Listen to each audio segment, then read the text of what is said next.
তাইওয়ানে আক্রমণের প্রস্তুতি নিচ্ছে চীন, আর এতে রাশিয়া সহায়তা করছে, এমন দাবি করেছে যুক্তরাজ্য ভিত্তিক প্রতিরক্ষা ও নিরাপত্তা বিশ্লেষণ প্রতিষ্ঠান royal United services institute Rusi. প্রতিষ্ঠানটি জানিয়েছে, রাশিয়া চীনের কাছে এমন সামরিক প্রযুক্তি ও সরঞ্জাম বিক্রি করছে যা পেইচিংকে তাইওয়ানে আকাশপথে আক্রমণের সক্ষমতা অর্জনে সাহায্য করতে পারে।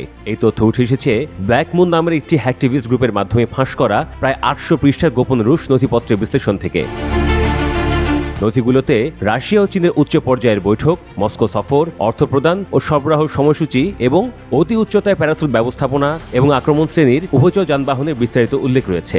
যদিও চীনের পক্ষ থেকে অর্থ প্রদান বা সরঞ্জাম গ্রহণের সরাসরি প্রমাণ নেই, তথাপি রাশিয়া এরই মধ্যে এই সরঞ্জাম তৈরির কাজ শুরু করেছে বলে প্রতিবেদনে দাবি করা হয়েছে। নথিগুলোতে তাইওয়ানের নাম সরাসরি উল্লেখ না থাকলেও রুসি বলছে, এসব সামরিক সহায়তা তাইওয়ান আক্রমণের প্রস্তুতির অংশ হিসেবে চীনের প্যারাট্রুপার সক্ষমতা বাড়াতে সাহায্য করবে। যুক্তরাষ্ট্রের গোয়েন্দা বিশ্লেষণ অনুযায়ী প্রেসিডেন্ট শি জিনপিং চীনের সেনাবাহিনীকে 2027 সালের মধ্যে তাইওয়ান আক্রমণের জন্য প্রস্তুত থাকার নির্দেশ দিয়েছেন। চীন তাইওয়ানকে নিজেদের অঞ্চল হিসেবে দাবি করে এবং দ্বীপটিকে জোর করে দখলের সম্ভাবনা নাকচ করেনি। প্রতিবেদনের লেখক ওলেক্সান্ডার দানিলিউক ও জ্যাক ওয়াটলিং বলেন, চীনের প্যারাট্রুপার ইউনিট এখনও নবীন। রাশিয়ার কমব্যাট অভিজ্ঞতা থেকে তারা কমান্ড, কন্ট্রোল ও প্রশিক্ষণের ক্ষেত্রে অনেক কিছু শিখতে পারবে, যা আকাশপথে চীনের আক্রমণ সক্ষমতা 10 থেকে 15 বছরেই অর্জন করতে সহায়তা করতে পারে। তবে চীন, রাশিয়া এবং তাইওয়ানের প্রতিরক্ষা ও পররাষ্ট্র মন্ত্রণালয়গুলো এই বিষয়ে এখনও কোনো মন্তব্য করেনি। গণমাধ্যমগুলোতে এমন খবরও ছড়াচ্ছে, চীনা ড্রোন বিশেষজ্ঞরা রাশিয়ায় গিয়ে পশ্চিমা নিষেধাজ্ঞার আওতায় থাকা একটি রাষ্ট্রায়ত্ত অস্ত্র নির্মাতার প্রতিষ্ঠানে সামরিক ড্রোন প্রযুক্তি উন্নয়নে কাজ করেছেন।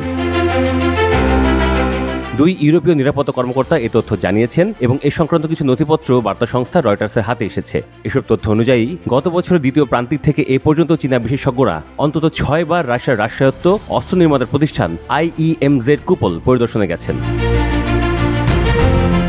সেই সময় রুশ মধ্যস্থতাকারীর মাধ্যমে কুপল চীনের তৈরি আক্রমণাত্মক ও নজরদারি ড্রোনে চালানো পেয়েছিল বলে বেরিয়ে এসেছে তথ্যে। গত বছরের সেপ্টেম্বরে রয়টার্স জানিয়েছিল, চীনের স্থানীয় বিশেষজ্ঞদের সহায়তায় কুপল নতুন গার্পিয়া 3 ড্রোন তৈরি করেছে।